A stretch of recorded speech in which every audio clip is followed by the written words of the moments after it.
खबर की ओर। हापुड़ में लगातार बारिश ने हालात बिगाड़ दिए। पहाड़ी और मैदानी क्षेत्रों में तेज बरसात से गंगा का जलस्तर खतरे के निशान को पार कर गया और अब रेड अलर्ट के बिंदु पर बह रही है। गंगा किनारे बसे गांव में बाढ़ का पानी घरों और मुख्य रास्तों तक पहुंच चुका है, जिसने लोगों के सामने खाने पीने और पशुओं के चारे का संकट खड़ा हो गया है। और इस हालात को देखते हुए प्रशासन ने सेना को अलर्ट मोड पर रखा है। बाढ़ग्रस्त इलाकों का निरीक्षण भी सेना ने किया और सड़कों पर नावों का सहारा लिया जा रहा है। तो हापुड़ की ये तस्वीरें हैं जहां पर देखिए बाढ़ से लगातार कई लोगों के घरों में पानी पहुंच चुका है और आम जनता वहां की बेहद परेशान हो चुकी है।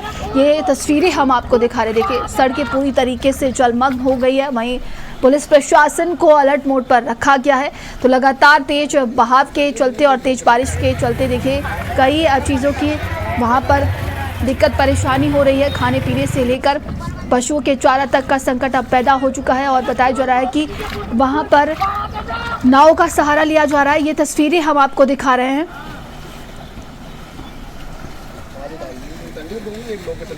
खबर बरेली से, जहां पर रामगंगा और भाखड़ा नदी का जलस्तर उफान पर है। बसावनपुर और थानपुर गांव में पानी घुस चुका है। वहीं कपूरपुर, मद्दापुर और लबेड़ा गांव की सैकड़ों बीघा फसल जलमग्न हो गई है। वहीं मीरगंज थाना क्षेत्र में रामगंगा नदी से तेज बहाव से अलग अलग हो रहा है कटान। तो नदियों का जलस्तर बढ़ता ही जा रहा है और ये तस्वीरें आप देखिए बरेली की है, जहां पर सैकड़ों बीघा फसल जो है जलमग्न हो चुकी है और गांव में पानी घुस चुका है, जिससे लोग परेशान हो गए हैं।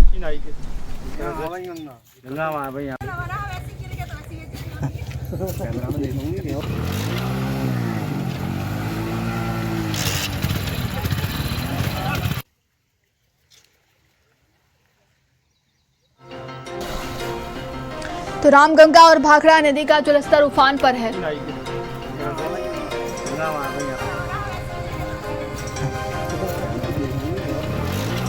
खबर मथुरा से, जहां पर यमुना नदी अपना रुद्र रूप दिखा रही है। रौद्र रूप देखने को मिल रहा है और बाढ़ के हालात ने लोगों को वहां पर परेशानियों में खड़ा कर दिया। जलमग्न कॉलोनियों में फंसे बाढ़ पीड़ितों के लिए समाज सेवी आगे आए और उनकी मदद कर रहे हैं। नगर निगम की टीम हर संभव राहत कार्य के लिए पूरी तरीके से तैयार है। मथुरा में भी यमुना नदी का जलस्तर बढ़ने की वजह से देखिए कई जगहों पर बाढ़ जैसी स्थिति पैदा हो गई है। ऐसे में देखा जा रहा है कि नगर निगम की टीम लोगों को राहत सामग्री बांटते हुए नजर आई है।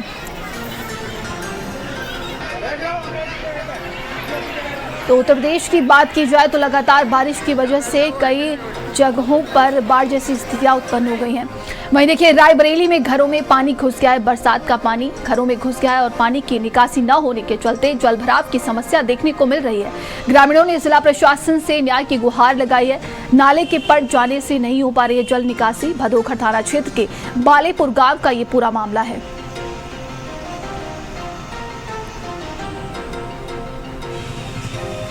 बरसात का मौसम है, राहत और रहमत का मौसम, लेकिन इस बार आसमान से बरसी बूंदों ने लोगों की जिंदगी को जलमग्न बना दिया है, जहन्नुम कर दिया है। खेत डूबे, घर उजड़े और सपने बह गए। यूपी की ये तस्वीरें सिर्फ एक राज्य की त्रासदी नहीं बल्कि पूरे देश के लिए चेतावनी है। बरसात जो कभी जीवन का प्रतीक हुआ करती थी, वही अब विनाश की गाथा लिख रही है।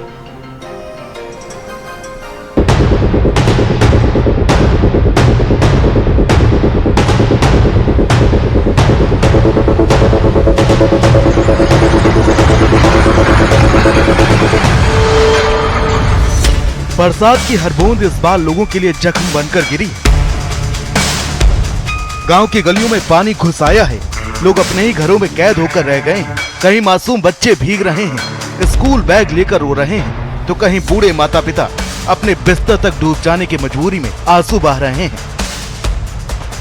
तस्वीरें आपको दिखाते हैं। जमुना बाजार के पास का ये हिस्सा है और यहाँ पर घुटनों तक पानी भर चुका है। आप देखेंगे जितने आगे जो है आपको तस्वीरें नजर आ रही होंगी, लोग आ जा रहे हैं। वहां पर भारी परेशानी इस वक्त हो रही है क्योंकि सिर्फ यही हिस्सा नहीं, कश्मीरी गेट के अलग अलग हिस्सों की अगर बात करें हम तो लगातार बाढ़ जैसे हालात है और पानी भरा हुआ है। ये मंदिर आपको नजर आएगा, यहाँ पर आसपास लोग भी रहते हैं और जिस तरह से परेशानियां हो रही है, क्योंकि जितने आगे हम बढ़ेंगे उतना ही ज्यादा पानी भरा हुआ है और घुटनों से भी ऊपर तक पानी यहाँ पर भरा हुआ है। और दिल्ली के कई हिस्सों में इस वक्त बाढ़ जैसी स्थिति बनी हुई है, क्योंकि लगातार अगर हम यमुना की बात करते हैं तो रौद्र रूप में यमुना है और जो जलस्तर है वो लगातार बढ़ा हुआ है। खतरे के निशान से ऊपर यमुना इस वक्त बह रही है। उत्तर प्रदेश की नदियां उफान पर है, गांव और कस्बे जलमग्न है, रोजी रोटी और सपनों की नाव बह गई है, घरों में मातम का सन्नाटा है, बच्चों की हंसी अब पानी में गुम है। प्रकृति की ताकत के सामने इंसान छोटा, फिर भी उम्मीद की लौ जलाए रखी है। उत्तराखंड की पहाड़ियों में इस बार बारिश ने कहर ढाया है। नदियों का पानी अपने किनारों को तोड़ते हुए गांव, खेतों और रास्तों तक पहुंच गया है। छोटे छोटे गांव जो हमेशा से प्रकृति की गोद में रहे हैं, अब पानी की लहरों से डूबते हुए दिखाई दे रहे हैं। ग्रामीण अपने परिवारों को बचाने और रोजमर्रा की जिंदगी को बनाए रखने के लिए संघर्ष कर रहे हैं। खेतों की खुशबू, सरसों की महक और 5 दरियाओं की धरती, लेकिन इस वक्त पंजाब की तस्वीरें दर्द से भीगी हुई हैं। आसमान से बरसी आफत ने पूरे प्रदेश को बाढ़ में डुबो दिया। पंजाब का किसान जो देश का पेट भरता है, आज खुद बाढ़ के पेट में समा गया है। यह सिर्फ पंजाब की त्रासदी नहीं, बल्कि पूरे देश के लिए खतरे की घंटी है, क्योंकि पंजाब की बर्बाद हुई फसल का असर अब हर राज्य की थाली में पड़ने वाला है। पानी बहुत है जी, इधर बहुत है। अगे बाला दरिया तो सो गया पानी, इधर या सखी का खड़ा खड़ा ही रह गया बस। ये पेट्रोल खरीदा जी, उत्थे दुकान से बेची दे। कितने फुट पानी चढ़ा? पानी बहुत है, बेहिसाबा ही पानी। पानी तो इलाके में कल से ही है ज्यादा, उससे हल्का था, लेकिन कल और रात से ज्यादा बारिश हो रही है, इस वजह से ज्यादा पानी है। इतना पानी देखा है? जी नहीं है, पहली बार। जब से मैं 4 साल से रह रहा हूँ यहाँ, 4 साल में मैं पहली बार इतना देख रहा हूँ पानी। पर्वतों की गोद में बसा हिमाचल हमेशा से अपनी हरी भरी घाटियों, ऊंचे ऊंचे हिमालय पर्वतों और ठंडी नदियों के लिए जाना जाता है, लेकिन इस बार बरसात ने इस सुंदरता को त्रासदी में बदल दिया है। पहाड़ों की ढाल से बहा पानी अब लोगों की जिंदगी का सहारा नहीं, बल्कि उनके सपनों को बहा ले गया है। हिमाचल की ये बाढ़ हमें याद दिलाती है कि प्रकृति सुंदर है, लेकिन अगर हम उसकी चेतावनी को नजरअंदाज करेंगे तो यही सुंदरता कहर बनकर हमारे सामने आएगी। आज बाढ़ के पानी में डूबे लोग हमें केवल अपने दर्द का नहीं, बल्कि हमारी जिम्मेदारी का भी संदेश दे रहे हैं।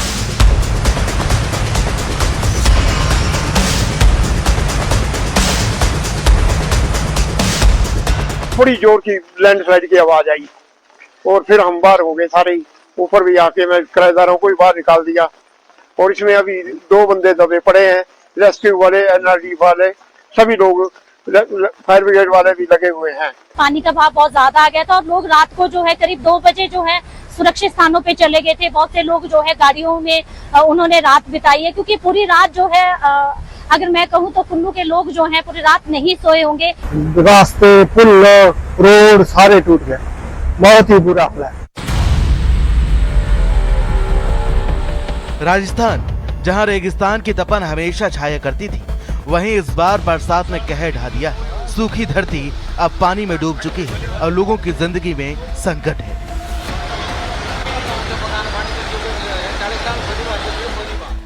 बूंदी, अजमेर, उदयपुर और कोटा के शहरों में जलभराव। बरसात ने बदला स्वरूप, गांव और शहर जलमग्न। नावों और हेलीकॉप्टर से बचाई जा रही जिंदगी। पानी की हर बूंद अब सिर्फ बारिश नहीं, बल्कि त्रासदी बनकर आई है। अजमेर, बूंदी, उदयपुर और कोटा में नदियां उफान पर हैं। घरों में पानी भर गया है, सड़कें जलमग्न हो गई हैं। लोग छतों और ऊंची जगहों पर शरण लिए बैठे हैं। बच्चों के खेल और आम जिंदगी सब डूब चुकी है।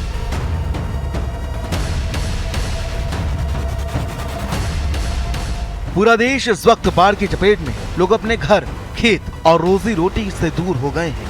हर तरफ दर्द और हाहाकार का माहौल है। बच्चों की हंसी थम सी गई है और बुजुर्ग और जवान सभी मदद की आस में तड़प रहे हैं। फिर भी हर कोने में उम्मीद की लौ जलती है।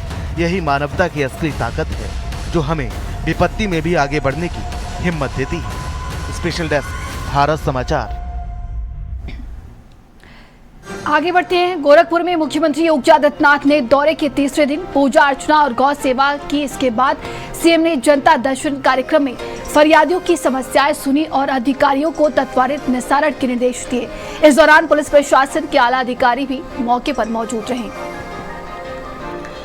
तो मुख्यमंत्री योगी आदित्यनाथ की बात की जाए तो गोरखपुर का दौरे का तीसरा दिन रहा और आज सीएम ने एक बार फिर से जनता दर्शन कार्यक्रम लगाया, जिसमें दूर दूर से सभी फरियादी अपनी फरियाद लेकर पहुंचे हुए थे और एक एक कर सीएम ने सभी की फरियाद सुनी है और अधिकारियों को त्वरित निस्तारण के निर्देश भी दिए हैं।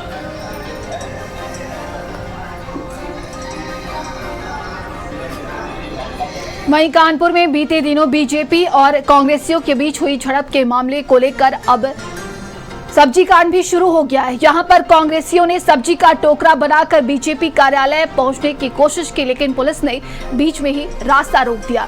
दरअसल इसके पहले बीजेपी के कार्यकर्ताओं ने तिलक हॉल घेरने की रणनीति बनाई थी और सैकड़ों की संख्या में मेयर, विधायक समेत कई बीजेपी के कार्यकर्ता तिलक हॉल घेरने के लिए पहुंचे थे, लेकिन पुलिस ने पहले ही दीवार बनाकर रास्ता रोक दिया था।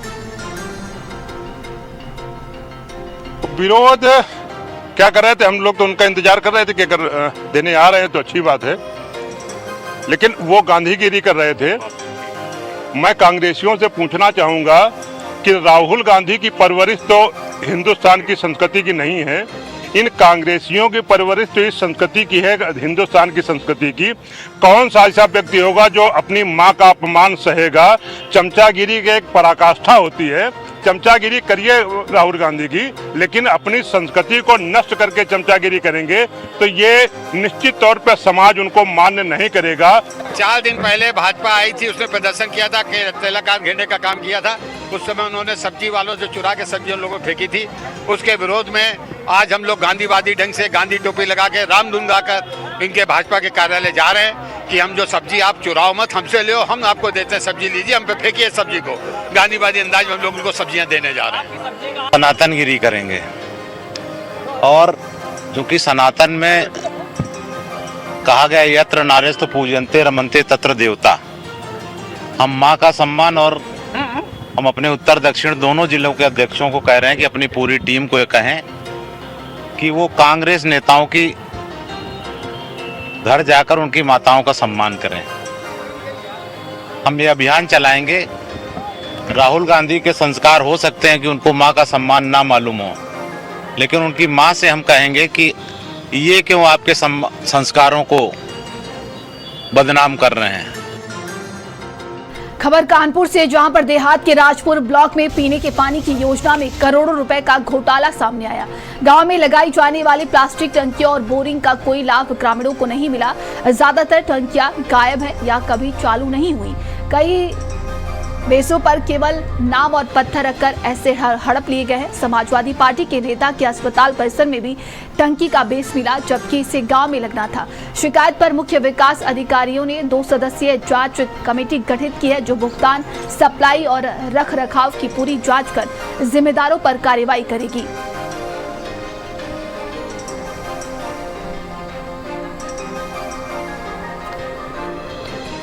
ये जो है राजपुर क्षेत्र पंचायत की राज्य वित्त से लगाया गया है और इसमें 104 पानी की टंकियां स्थापित की गई हैं, जो मुझे सूची राजपुर ब्लॉक से प्राप्त हुई है। उसके हिसाब से 104 पानी टंकी लगाई गई है। उनकी जांच के लिए हमें और सहायक अभियंता लघु सिंचाई को समिति में नामित किया गया है और उसकी जांच जो है सोमवार, मंगलवार यानी 8 और 9 सितंबर को करेंगे। आपके यहाँ टंकी लगाई गई है, हाँ। ये आपके नाम से प्रस्तावित है और आपके नाम का यहाँ पे पत्थर भी लगा है। क्या कभी टंकी यहाँ लगी, समरसेबल का कनेक्शन किया गया? नहीं करो, कुछ नहीं है। कहाँ गई टंकी, कुछ पता है? पता का कहाँ गई थी? देखो, समर हमने अपने निजी पैसे से लगवाई है। हाँ। यहाँ वो सरकारी वाली समरसेबल का बोर नहीं किया गया? चौतरिया के लिए बनी है ये बस टंकी उठा ले तो उतर कहूँ डारी दी जाए, फिर उठा गई दोबारा फिर हाँ, फिर दोबारा ही मंदिर पर धरी रही, मंदिर पर दोबारा। क्या टंकी लगाई गई थी, समरसेबल हुआ, कभी कनेक्शन हुआ? वो कुछ नहीं, बहुत चली नहीं, धड़ गई थी टंकी, धरी थी अकेली, दिखावा किया गया। हाँ, बस।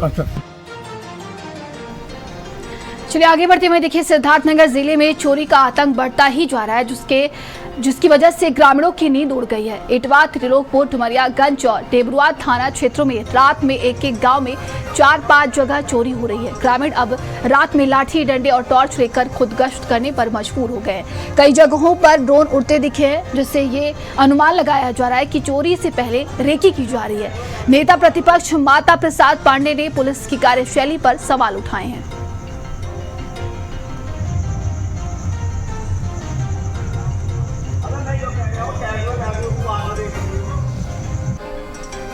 जनपद सिद्धार्थनगर में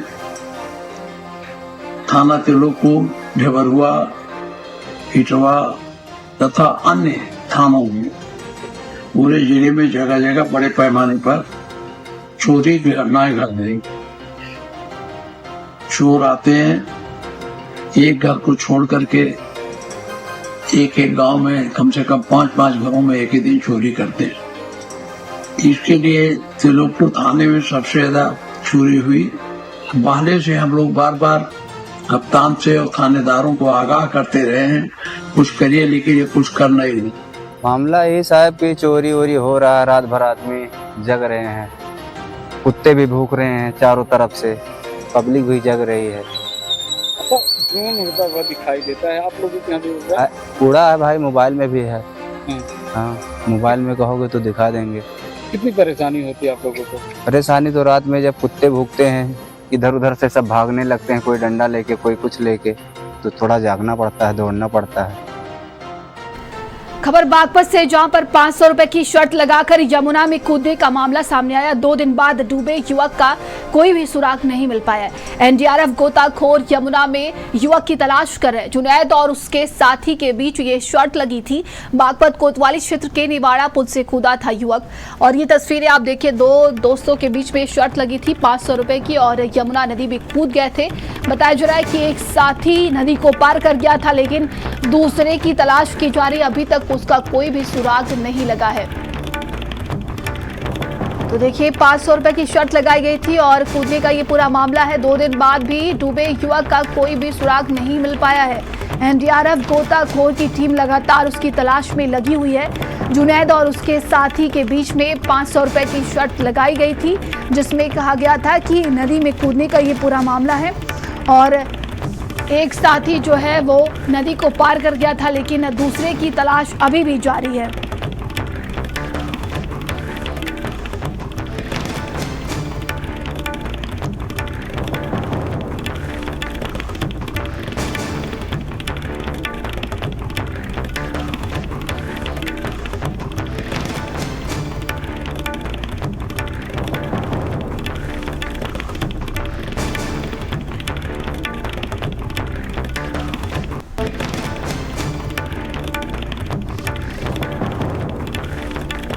दो युवक जो आपस में दोस्त थे, इन्होंने 500 रुपए की शर्त लगाई थी कि यमुना नदी को, जिसमें अभी भारी मात्रा में जल है और काफी तेज बहाव चल रहा है, इसको उल्टे तैर के वापस आएंगे। इन दोनों युवक में से एक युवक वापस आ गया, दूसरा युवक जुनैद, उसके वापस नहीं आने की जानकारी हुई। तत्काल थाना पुलिस द्वारा सर्च ऑपरेशन लॉन्च किया गया और लोकल 10 गोताखोरों के द्वारा अभी भी तलाश इस युवक की जा रही है। अभी तक इसकी कोई जानकारी नहीं मिली और इसके खोज के सारे प्रयास जारी हैं।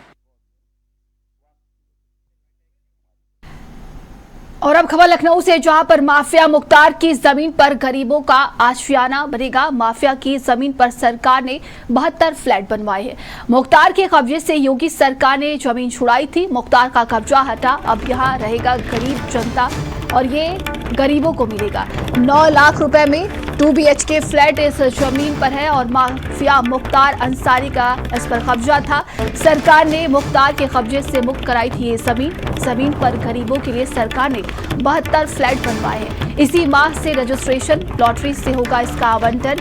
माफिया की जमीन पर सरकार का हाउसिंग प्रोजेक्ट है, जो दूसरों की जमीन कब्जाता था, अब उसकी जमीन पर गरीबों के घर होंगे।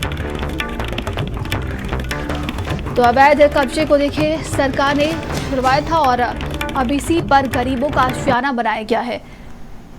अली मुख्तार अंसारी की ज़मीन पर बन रहे फ्लैटों का जल्द ही पंजीकरण खोला जाएगा और ये पंजीकरण इसी महीने खोला जाना है। ये तस्वीरें हम दिखा रहे हैं डालीबाग स्थित मुख्तार अंसारी के जो ज़मीन पर ये आवास तैयार किए जा रहे हैं, उनका पंजीकरण जल्द खोला जाएगा और इनका पंजीकरण के बाद जो है वो लॉटरी खोली जाएगी।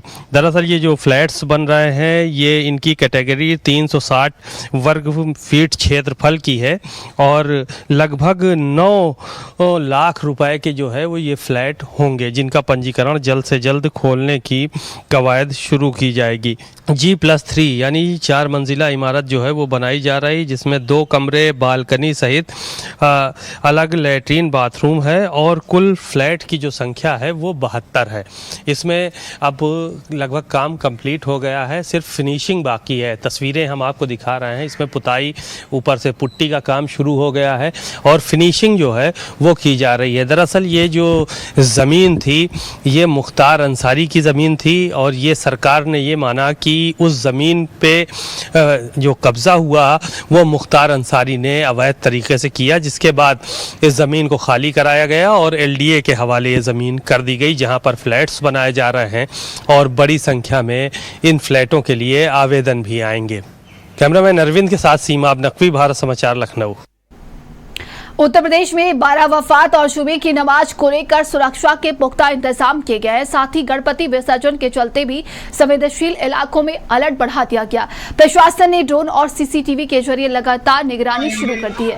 12 वफात जुलूस में हुड़दंग की आशंका को देखते हुए पुलिस ने रणनीति बनाई और साफ कहा है कि नियम तोड़ने वालों पर सख्त कार्रवाई होगी।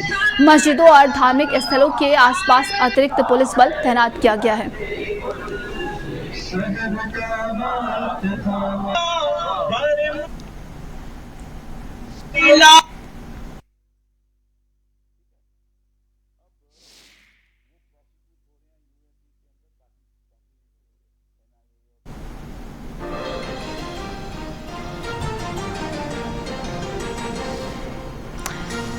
तो 12 वफात और गणेश विसर्जन को लेकर ये पूरी तैयारी की गई है। सुरक्षा व्यवस्था के कड़े इंतजाम किए गए हैं और लगातार देखिए प्रशासन की तरफ से ड्रोन कैमरों से भी निगरानी रखी जाएगी। चलिए आगे बढ़ते हैं। वहीं अयोध्या में भूटान के प्रधानमंत्री के स्वागत को लेकर सुरक्षा के कड़े इंतजाम किए गए। थोड़ी देर पहले ही भूटान के PM अयोध्या पहुंचे हैं। टेढ़ी बाजार से राम मंदिर गेट तक ये मार्ग पूरी तरीके से बंद कर दिया गया है। राम पथ मार्ग पर जगह जगह होर्डिंग्स में मुख्यमंत्री योगी आदित्यनाथ के साथ भूटान के प्रधानमंत्री की तस्वीरें लगाई गई हैं। वे श्री राम लला के और हनुमानगढ़ी में जाकर दर्शन पूजन करेंगे, पूजा अर्चना करेंगे। इसके बाद वो दिल्ली लौट जाएंगे। तो भूटान के प्रधानमंत्री अयोध्या पहुंचे। ये तस्वीरें हम आपको दिखा रहे हैं। आज अयोध्या के दौरे पर रहेंगे, जहां पर वो श्री राम लला के दर्शन पूजन करेंगे, जिसको लेकर तमाम तैयारियां की गई हैं। वहीं सुरक्षा व्यवस्था के कड़े इंतजाम भी किए गए हैं। प्रशासन की तरफ से ये तमाम तैयारी की गई है और थोड़ी ही देर पहले भूटान के PM अयोध्या पहुंचे हैं। तो दर्शकों, शेयरिंग टोपे देखिए अयोध्या पहुंच चुके हैं और रामलला के आज दर्शन पूजन करेंगे। तो अयोध्या के दौरे पर हैं और उनके स्वागत के लिए जोरों शोरों से तैयारियां की गई हैं, तमाम तैयारियां की गई हैं। वहीं टेढ़ी बाजार चौराहे से राम मंदिर गेट नंबर 3 तक मार्ग पूरी तरीके से बंद कर दिया गया है। सुरक्षा व्यवस्था को देखते हुए ये मार्ग पूरी तरीके से बंद कर दिया गया है। वहीं रामपथ मार्ग पर जगह जगह होर्डिंग्स में मुख्यमंत्री योगी आदित्यनाथ के साथ भूटान के प्रधानमंत्री की तस्वीर लगाई गई है। तो रामलला के प्राण प्रतिष्ठा के बाद देखिए अयोध्या नगरी की अगर हम बात करते हैं तो आए दिन बड़ी संख्या में श्रद्धालु तो यहाँ पहुँचते ही हैं, लेकिन कई भी VIPs भी यहाँ पर पहुँचकर दर्शन करते हैं। और आज देखिए भूटान के PM यहाँ पर पहुँचे हुए हैं।